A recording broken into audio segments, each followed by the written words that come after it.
আসন্ন জাতীয় নির্বাচন ও গণভোটকে ঘিরে দেশজুড়ে চলছে সাধারণ মানুষের মনে নানা জল্পনা কল্পনা।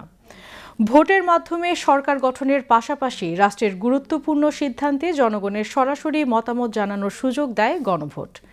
কিন্তু সাধারণ মানুষ আসলে কি প্রত্যাশা করে আসন্ন নির্বাচন ও সম্ভাব্য গণভোট থেকে? শহর থেকে গ্রাম, শ্রমজীবী মানুষ, তরুণ, নারী, পেশাজীবী ও ব্যবসায়ীদের ভাবনাই বা কি? বিস্তারিত মিম আক্তারের প্রতিবেদনে। আমরা 14 বছর থেকে ভোট দেই না, আমাদের ভোটের দরকার। আমরা এবারকে আমি দেশে যাবো ভোট দিতে।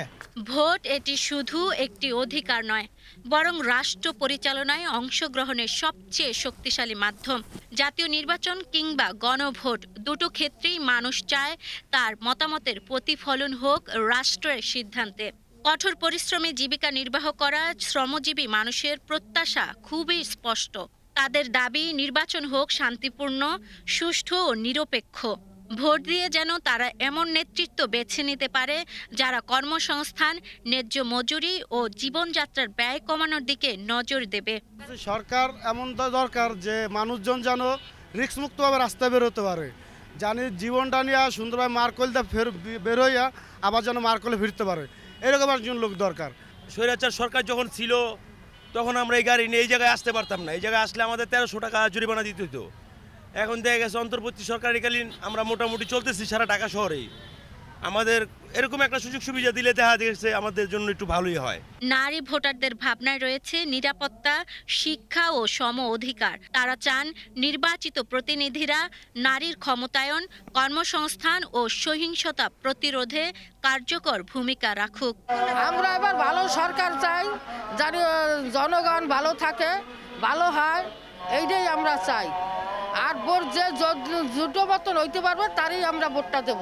আর ভোটটা দেব ঠিক আছে, জানি দেশের মানুষ শান্তিতে থাকতে পারে, মারামারি কোপাকুপি পারাপারি এটি জানি না হয়। আমরা গরিব মানুষ, আমরা যাতে 3 বেলা ডাল ভাত খেতে পারি, এটাই এমন সরকারে আমরা চাই, নিরাপত্তা যাতে থাকে। ফুটপাতে দোকান ব্যবসায়ীর প্রত্যাশা নতুন যে সরকার হবেন তার কাছে একটাই চাওয়া, যদি ফুটপাত উঠিয়ে দেওয়া হয় তার আগে যেন তাদের পুনর্বাসন করে তারপরে উচ্ছেদ করা হয়। আমাদের হকার এবং ফুটপাতে যে ব্যবসা কেন্দ্রগুলি আছে আমাদেরকে উচ্ছেদ করার চেষ্টা করবেন না। আমরা একটা ফ্যামিলি বেঁধে 5 থেকে 7 জন মানুষ খানাদার আছে। আর যদি আমাদের উৎপাদ করার ইচ্ছা থাকে তাহলে আমাদের একজন পুনর্বাসন এবং ব্যবস্থা করার চিন্তা ভাবনা করবেন। সব শ্রেণী পেশার মানুষের কণ্ঠে একটাই কথা, নির্বাচন ও গণভোট হতে হবে অংশগ্রহণমূলক, বিশ্বাসযোগ্য ও প্রশ্নহীন। কারণ গণতন্ত্রের শক্তি শেষ পর্যন্ত জনগণের ভোটেই। সুষ্ঠু নির্বাচন ও গণভোট এই দুটিই পারে জনগণের আস্থা ফিরিয়ে আনতে। আর সেই আস্থার উপরেই নির্ভর করে একটি শক্তিশালী গণতান্ত্রিক রাষ্ট্রের ভবিষ্যৎ। মিম আক্তার, বিটিভি নিউজ।